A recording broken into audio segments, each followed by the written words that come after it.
Quero convidar os amados irmãos a abrirem as suas Bíblias no primeiro livro de Paulo aos Coríntios, capítulo 6. E hoje eu vou precisar que você mantenha a sua Bíblia bem aberta, porque nós vamos passear em muitos textos bíblicos para poder confirmar, através das Escrituras, tudo aquilo que eu pretendo compartilhar com os irmãos nessa noite. Carta de Paulo aos Coríntios, carta de Paulo aos Coríntios, capítulo 6, os versículos 15 a 17. Amém? Quem achou, diga amém. Amém. Quem não achou, diga misericórdia.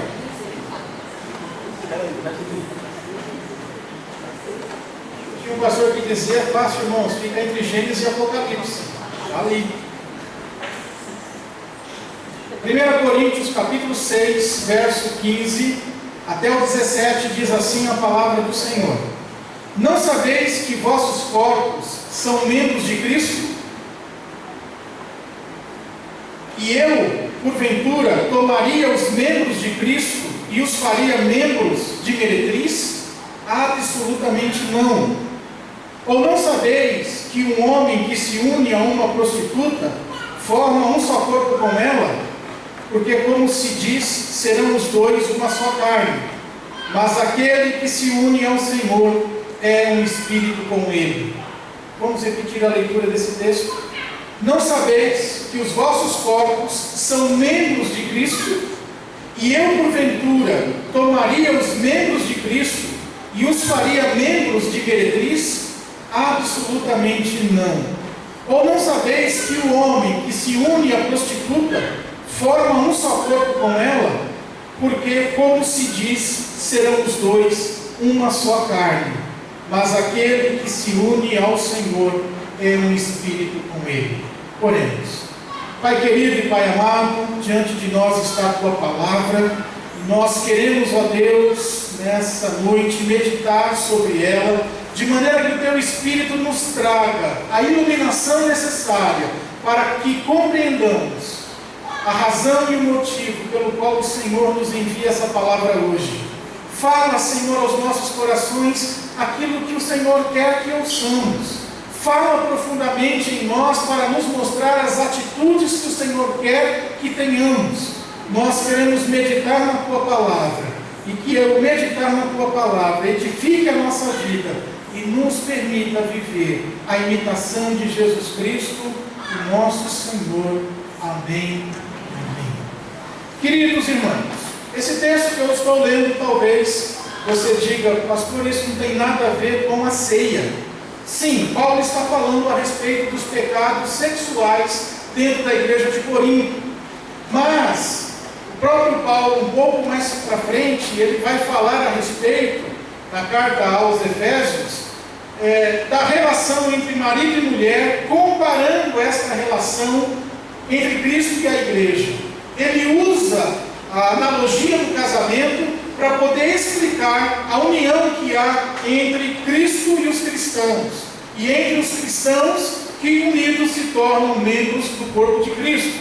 E aí então Paulo falando para que os irmãos tomassem cuidado, porque aqueles que vivem na prostituição, ao se unirem sexualmente com alguém, não precisa necessariamente ser uma prostituta, mas quando você se une sexualmente a alguém, a Bíblia diz: você se faz um com aquela pessoa, porque está escrito na palavra de Deus que os dois serão uma só carne. Então Paulo está dizendo: cuidado, porque aquele que se une com a prostituta, especificamente nesse caso, ele está se tornando uma só carne com a prostituta.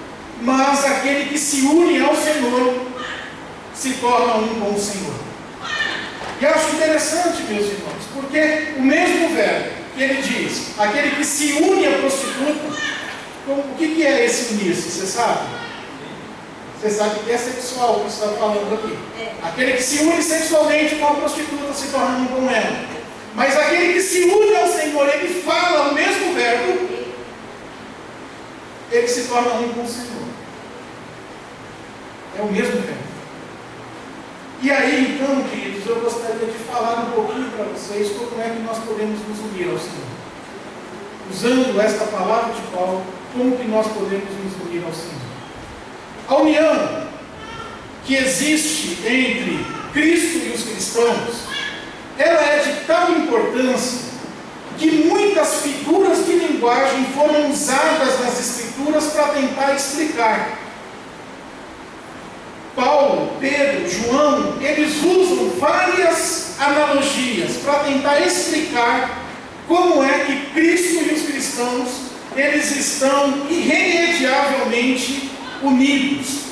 Mas, irmãos, todas essas analogias são apenas sombra da realidade. Então, nenhuma delas é perfeita. Nenhuma delas se encaixa perfeitamente. Todas elas têm uma situação que diz, mas aquilo não combina. Claro, é uma analogia. Então, a união com Cristo é uma realidade. Mas as analogias e as explicações que os apóstolos dão são como sombras que a gente vê através de um meio opaco. Você sabe que tem algo ali, que tem uma silhueta, mas você não consegue ver os detalhes. E eu quero exemplificar o que eu estou dizendo para vocês a respeito dessas figuras de linguagem através de 3 exemplos nas Escrituras Sagradas. E se você está com a sua Bíblia aí, eu peço que você me acompanhe até o Evangelho de João, no capítulo 15. Evangelho segundo João, capítulo 15, e nós vamos ler 5 versículos, do 1 até o 5. E a gente vai ver aqui o que é que Jesus Cristo está falando a respeito da união dele com os cristãos. Diz assim o texto da Sagrada Escritura: Eu sou a videira verdadeira e meu Pai é o agricultor. Todo ramo que estando em mim não der fruto, ele corta, e todo o que dá fruto, ele limpa, para que produza mais frutos ainda. Vós já estáis limpos pela palavra que vos tenho falado. Permanecei em mim, e eu permanecerei em vós. Como não pode o ramo produzir fruto de si mesmo, se não permanecer na videira, assim nem vós podeis dar, se não permanecerdes em mim. Eu sou a videira, vós sois os ramos. Quem permanece em mim e eu nele, esse dá muito fruto, porque sem mim nada podeis fazer. Nesse exemplo, meus amados, a videira continua sendo a videira, e os ramos continuam sendo os ramos. Eles não se misturam, eles não se confundem. Videira é videira, ramo é ramo, mas eles estão compartilhando uma mesma coisa. A seiva vital que sobe pelas raízes, que sobe pelo tronco da videira, chega até os ramos e faz com que os ramos frutifiquem e dê frutos. Então, a vida dos ramos e a vida da videira estão entrelaçadas. E o que o Senhor está dizendo através dessa analogia é que, embora eu, sendo distinto dele, compartilho de uma mesma realidade, porque a vida de Deus que flui dele vem até mim, e esta vida dele em mim frutifica, dá muitos frutos, de maneira que se ele retirar de mim o seu espírito, eu me torno infrutífero, assim como se o ramo for cortado da videira, ele morre. O segundo exemplo que eu quero compartilhar com os irmãos está lá em Efésios. Carta de Paulo aos Efésios, capítulo 5. Carta de Paulo aos Efésios, capítulo 5. Eu quero ler com vocês do verso 21 a 32.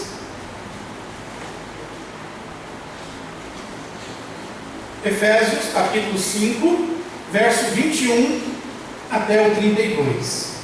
Sujeitem-se uns aos outros, por temor a Cristo. Mulheres, sujeitem-se a seus maridos como ao Senhor, pois o marido é o cabeça da mulher, como também Cristo é o cabeça da igreja, que é o seu corpo, do qual ele é o Salvador.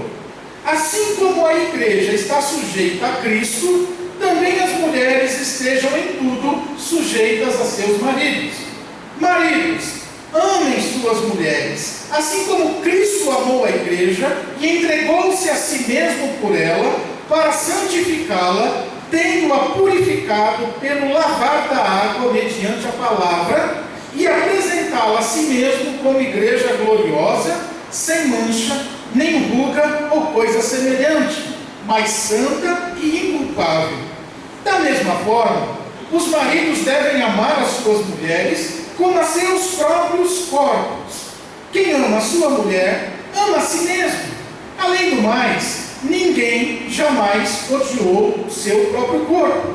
Antes o alimenta e dele cuida, como também Cristo faz com a igreja, pois somos membros do seu corpo. Preste atenção no que Paulo está dizendo aqui. Por essa razão, o homem deixará pai e mãe e se unirá à sua mulher, e os dois se tornarão uma só carne. Este é um mistério profundo, mas eu estou falando sobre Cristo e a igreja. Percebe o que Paulo está dizendo aqui? Deixará o homem seu pai e sua mãe, unir-se-á à sua mulher, e ambos serão uma só carne. Esse é um mistério profundo. Mas eu não estou falando da união entre o homem e a mulher, eu estou falando da união entre Cristo e a igreja. Vamos viajar um pouquinho na maionese?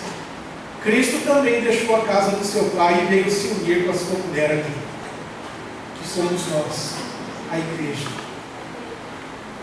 Os esposos, eles se unem e formam uma só carne. Em que sentido? No sentido de um cuidar do outro, como quem cuida de si mesmo. Hoje em dia, queridos, eu vou fazer um adendo aqui. Hoje em dia, a vaidade está tão grande, que se os maridos cuidassem das mulheres como cuidam dele mesmo, essas mulheres seriam as mais felizes do mundo.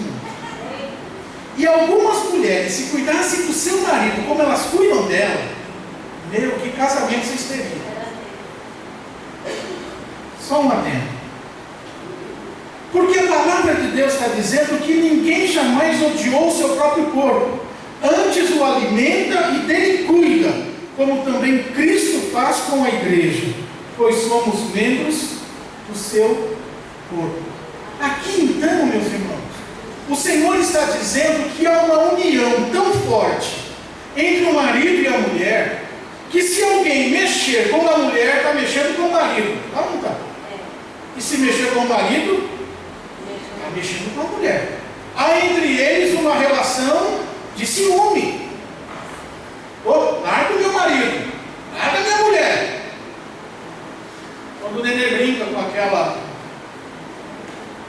cabide, né? Dá para ver como que o cabide é ciumento, né? As pessoas brincam que Eva era tão ciumenta que antes mesmo da queda, quando Adão chegava do trabalho, ela já ia olhar a bola para ver se tinha marca de batom. Só tinha os dois no paraíso, mas ela já estava esperta. E a palavra de Deus diz que o Espírito Santo, ele cuida de nós com ciúme. Ele tem ciúme de nós. É uma relação marital. Ele zela por nós com ciúme. Por isso mesmo a palavra de Deus diz que se alguém tentar nos destruir, Deus o destruirá. Porque o Espírito que habita em nós, ele é ciumento. Tem ciúme de nós. E é interessante então perceber que o Senhor se uniu a nós, e que nós somos a menina dos seus olhos, e que Ele cuida de nós. Tem uns engraçadinhos, pastores, postando umas bobagens a respeito da igreja, no Facebook, falando um monte de abobrinha. Eu não quero nem discutir se tem razão ou não, eu só queria que esses caras entendessem que essa mulher de quem eles estão falando, chamada igreja, é a mulher do homem. E que enquanto alguns ficam criticando e metendo pau, ele morreu por ela, para torná-la santa, sem ruga e sem mácula. E eu já te avisei que você está vendo a mulher se arrumando para a festa, com pepino nos olhos, com creme de abacate na cara. Você está dizendo assim, como que o Senhor vai se apaixonar por essa mulher? Mas você vai ver ela no dia do casamento. Você vai ver quando as portas do céu se abrirem e as bodas do cordeiro acontecer, e a igreja subir como noiva ataviada por seu noivo. Aí você vai dar risada. Porque a obra do Senhor na igreja ainda não terminou. Respeita a mulher do homem. Porque se ele for como eu, se ele for como você, ele tem ciúme da esposa que ele tem. O terceiro exemplo vem do nosso texto de hoje, esse texto de Coríntios, 1 Coríntios 6, 15 a 17. Não sabeis vós que os vossos corpos são membros de Cristo? Tomarei, pois, os membros de Cristo e os farei membros de uma meretriz? Não, por certo. Ou não sabeis que o que se ajunta com a meretriz se faz um corpo com ela? Porque serão, disse, os dois uma só carne, mas o que se ajunta com o Senhor é com ele um mesmo Espírito. Interessante que no texto de João, o que está sendo dito por Jesus é que quando nós nos unimos pela fé a Cristo, nós compartilhamos com Cristo da mesma vida. O mesmo poder vital de Deus é aquele que flui em nós. Tanto que a palavra de Deus diz que o mesmo poder que ressuscitou Jesus dentre os mortos é o mesmo poder que vai nos ressuscitar dentre os mortos. Jesus está dizendo assim: eu compartilho com vocês a minha vida. A vida de Deus que há em mim flui de mim até vocês, e porque eu vivo, vós vivereis. É o que o Senhor diz. Por isso que ele fala: mesmo que vocês morram, ainda assim viverão, porque estão em mim. Maravilhoso. O segundo exemplo, o Senhor está dizendo: quando você se une a mim pela fé, você se torna um corpo só comigo. Você se torna um corpo comigo. Eu cuido de você e você cuida de mim. Você sou eu e eu sou você. Nós estamos juntos, habitando, ou melhor, formando um só corpo, do qual eu sou a cabeça e todos vocês são os demais membros. Mas agora, nesse exemplo, nós estamos vendo que aquele que se une com o Senhor pela fé, além de partilhar a mesma vida, além de fazer parte do mesmo corpo, também possui o mesmo Espírito. Aquele que se une ao Senhor se torna com Ele um só Espírito, ou o mesmo Espírito. Paulo em Gálatas, no capítulo 6, verso 7, está dizendo assim: porque vocês são filhos de Deus, por isso Deus enviou o seu Filho aos seus corações, o qual clama: Abba, Pai. Assim você já não é mais escravo, mas filho, e por ser filho, também você é herdeiro de Deus. Quando nós nos convertemos, nós somos inseridos pelo Espírito Santo no corpo de Cristo e fazemos parte desse mesmo corpo. Mas esse Espírito também nos habita de tal maneira que agora o próprio Espírito de Cristo passa a habitar em nós. Por isso nós podemos chamar Deus de Pai, porque o Espírito do seu Filho passou a habitar em nós. Então, até aqui, esses três exemplos citados mostram três formas diferentes de união entre Cristo e o cristão: a união da vida, a união do corpo e a união do Espírito. E foi o próprio Cristo que lá em João, no capítulo 17, versículo 21, ele fez a oração sacerdotal, João 17, 21, aonde Jesus ora dizendo assim: para que todos sejam um, para que eu e você sejamos um, como tu, ó Pai, és um em mim e eu em ti. Olha só, o Senhor quer que a gente viva de tal forma esta união, que a nossa união reflita a mesma união que há entre o Pai e o Filho. Não é isso que Jesus está dizendo? Para que eles sejam um, como eu e o Senhor somos um. É igualitário, está comparando. Assim como eu e o Pai somos um, eu quero que vocês também sejam um, para que vocês, sendo um, olha o que diz o verso 17 e 21, para que também eles sejam um em nós. Queridos, nós nos unimos em Cristo, nos tornamos um com Cristo. Amém? Cristo não é um com o Pai? Então nós também fomos inseridos através de Cristo aonde? Na Trindade. nós fomos unidos através da nossa união com Cristo, nós fomos inseridos na própria Trindade.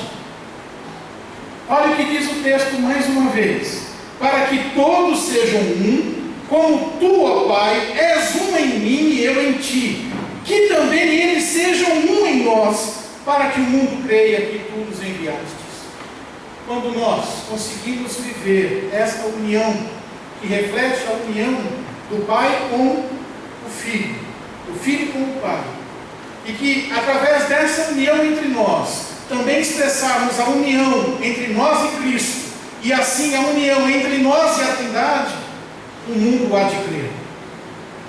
O mundo hoje não crê, não é por falta de pregação, porque qualquer pessoa do mundo é capaz de repetir, quase qualquer pessoa do mundo, né? Quase todas as pessoas do Brasil que não vão a uma igreja são capazes de repetir aquilo que nós acreditamos. Faça alguma coisa errada no seu trabalho e eles vão dizer: você não é crente? Eles sabem. Por que eles não se convertem? Porque não há unidade entre nós. Porque não há união entre nós. Então pode pregar o Evangelho, mas enquanto nós não formos unidos, enquanto nós não refletirmos a unidade que há entre o Pai, o Filho e o Espírito Santo, o mundo vai ouvir o que nós temos para pregar, mas não vai crer. Não vão acreditar nisso. O poder que sustenta a pregação está na nossa união uns com os outros e na nossa união com Cristo. E essa união entre nós, e essa união entre nós e Cristo, ela é celebrada, festejada, ela é representada e ela é revivida durante a ceia do Senhor. No momento em que nós estamos juntos celebrando a ceia, nós estamos celebrando e anunciando a morte do Senhor até que Ele venha. Amém? Mas também estamos dizendo que o Senhor Jesus Cristo deu a sua vida por todos nós, que todos nós fomos salvos por um único sacrifício, e que aqui não há melhores e nem piores, porque Cristo teve que morrer por todos igualmente, e que unidos em Cristo nós formamos um corpo com Ele, e que formando um corpo com Cristo nós não apenas somos dados ao mundo como alimento, mas nós mesmos, sendo um com Cristo, somos unidos com o Pai pela união que temos com o Filho. Isso é palavra de Deus. Isso não é uma linguagem de figura, uma figura de linguagem. Jesus está comparando a união entre nós e Ele com a união que Ele tem com o Pai. Essa união é tão forte que nós podemos ser chamados de herdeiros de Deus. Co-herdeiros com Cristo e herdeiros de Deus, porque estamos unidos em Cristo. Por isso, quando participamos da ceia do Senhor, nós estamos revivendo, celebrando e representando novamente esta nossa união com Cristo. Eu quero me ater um pouquinho mais, meus amados, à nossa união espiritual, ou a união espiritual que existe entre Cristo e o cristão. Mas antes eu queria frisar um paralelo que eu percebi. Eu digo para vocês que a Bíblia é uma fonte inesgotável. E lendo esses textos, eu percebi na palavra de Deus um paralelo que eu queria frisar com vocês. Quando Maria estava grávida e falou para José, que José intentou deixá-la porque o filho não era dele, ele dormiu e teve um sonho. No sonho, o anjo do Senhor falou com José e disse assim: José, filho de Davi, não tema receber Maria como sua esposa, porque o que nela foi gerado procede do Espírito Santo. Ela dará luz a um filho, e você deverá dar-lhe o nome de Jesus, porque ele salvará o seu povo dos seus pecados.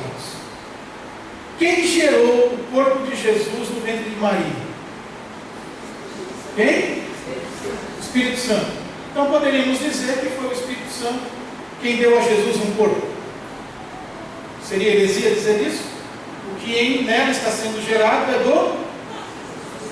Se não teve a presença de um esperma fecundando o óvulo, o que foi gerado no ventre de Maria só pode ter sido gerado pelo Espírito Santo.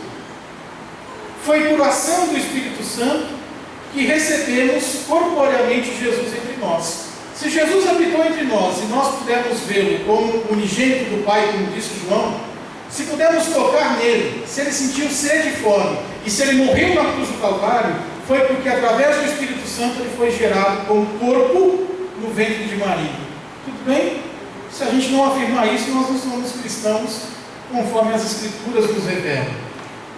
Agora em João capítulo 20, verso 19, quando Jesus estava já ressuscitado, os discípulos estavam reunidos e com medo, porque se feriram o mestre, o que não fariam com os discípulos?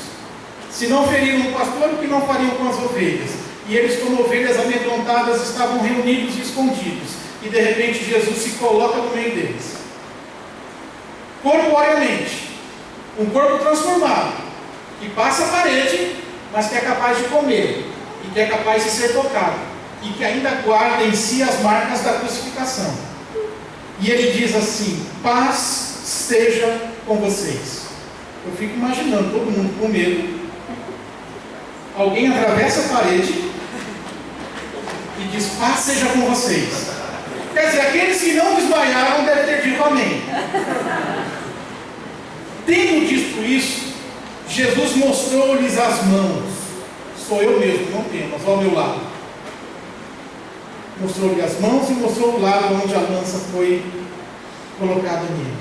E os discípulos se alegraram quando viram o Senhor. E novamente o Senhor disse: paz seja com vocês. Assim como o Pai me enviou, eu vos envio. E com isso ele soprou o Espírito Santo sobre os discípulos. Olha que coisa interessante. O Espírito nos dá o corpo de Cristo. E Cristo em corpo nos dá o seu Espírito. E a mesma coisa acontece, queridos, quando nós oramos e nós pedimos para que o Espírito Santo consagre este pão e este vinho, para que este pão e este vinho represente para nós o quê? O corpo de Cristo e o sangue de Cristo. O pão continua sendo pão, o vinho continua sendo vinho, mas a nossa oração é para que o Espírito Santo consagre, separe esse pão e esse vinho para representar para nós o corpo e o sangue de Cristo. Eu não tenho dúvida que quando comemos o pão e bebemos o vinho, que nós estamos comungando do corpo e do sangue de Cristo, Ele mesmo nos concede o seu Espírito, para que a gente, ao sair daqui, possa viver com toda a força, aquela energia que João diz do galho e do ramo, que a gente possa sair daqui e viver o Evangelho no nosso dia a dia. Porque ninguém que não seja habitado pelo Espírito Santo vai conseguir viver o Evangelho de Jesus Cristo. Ninguém que não seja habitado pelo Espírito Santo não vai conseguir dar o outro lado, não vai conseguir caminhar uma milha a mais, não vai conseguir pedir perdão, não vai conseguir se arrepender dos seus pecados. Ninguém vai poder dizer Jesus é o Senhor se não for pelo Espírito Santo de Deus. O que nós desejamos ao participar do pão e do vinho é que, participando desse memorial, onde o pão representa o corpo e o vinho representa o sangue, o Senhor nos conceda o seu Espírito para que, dinamizados, empoderados pela presença do Espírito Santo, ousamos lá no mundo viver o Evangelho de Jesus Cristo. Perdoar, pregar, anunciar, denunciar e proclamar a verdade do Senhor. Então, participar da ceia do Senhor é celebrar a nossa união com Cristo, é celebrar uma união de corpo. Eu sou um com o Senhor, de maneira que se alguém tentar me destruir, Deus o destruirá, porque é com zelo, é com ciúme que o Espírito Santo zela de mim. Mas o Senhor também diz para mim: cuidado por onde anda, cuidado com o que olhas, cuidado com o que fala, porque eu sou você. E a besteira que você estiver fazendo, você faz comigo. Vê lá com quem você se une, vê lá a quem você serve, porque eu estou unido a você. É isso que o Senhor está dizendo. Quando nós celebramos a ceia do Senhor, nós estamos celebrando a nossa união de alma com Ele, porque já não vivo mais eu, mas Cristo vive em mim. Porque a vida que agora eu vivo vivo na fé do Filho de Deus, que me amou e que por mim se entregou. Agora eu oro, Senhor, que eu diminua e que tu cresças. Senhor, eu não consigo, mas tu podes. Eu não consigo derrotar essa tentação, eu não consigo me livrar desse pecado, mas tu podes. Pelo teu Espírito, Senhor, me fortifique, para que eu possa imitá-lo nas minhas tentações, para que eu possa socorrer-me em ti nas minhas fraquezas. Uma união de corpo, de espírito e de vida. E aí eu posso dizer para você: quem será que celebra verdadeiramente a ceia? Quem que será que participa verdadeiramente da ceia? Participa da ceia verdadeiramente aquele que está unido com o Senhor.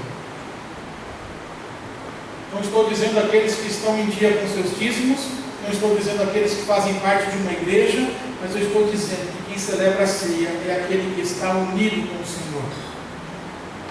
E termino afirmando que em um só corpo todos nós fomos batizados, e em um único Espírito nos foi dado de beber, quer judeus, quer gregos, quer escravos, quer livres, a todos nós foi dado de beber de um único Espírito. E é interessante, porque o Espírito aqui tem analogia da bebida, beber de um só Espírito. O que acontece quando você bebe, meu irmão? Você já bebeu? Não água. Aquela água que o passarinho bebe, você já bebeu alguma vez na vida? Você fica fora de si, não é isso? Tem gente que sobe na mesa, dança brincando, faz umas coisas. Tem homem machão que chora quando bebe, tem fracote que vira macho, né, batendo todo mundo. É um horror, né? Mas a Bíblia diz assim: não vos embriagueis com vinho, mas enchei-vos do Espírito Santo.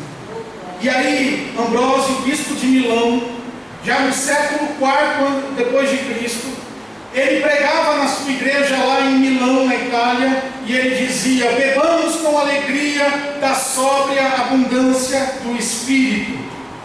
Nós somos convidados através de Paulo, nós somos convidados através de Ambrósio de Milão, bispo de Milão, nós somos convidados a uma sóbria embriaguez, a encher a cara do Espírito Santo, a se embriagar no Senhor.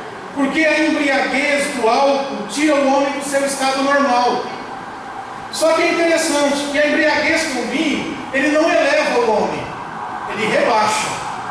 Você vê o homem deitado na calçada, o cachorro lambendo, ele está vivendo com as minhocas e com as formigas. A embriaguez do álcool leva a essa condição, uma condição degradante. Tudo bem, no começo você pode até ficar um pouquinho mais alegre, mas depois, meu irmão, você quer ficar de pé e não consegue. Ela te derruba. Mas a embriaguez com o Espírito Santo põe o homem para cima. Ele eleva este homem acima da razão e o faz viver nas regiões celestiais em Cristo Jesus. Todas as grandes coisas que os homens realizaram para Deus, ou todas as grandes coisas realizadas para Deus, foram feitas por homem embriagado do Espírito Santo. E o nosso convite que nós temos hoje é nos tornarmos um com o Senhor e nos embriagarmos do Espírito Santo, porque quem está embriagado faz loucura. Nós precisamos fazer loucuras no Senhor e para o Senhor. Amém? Deus nos abençoe, queridos.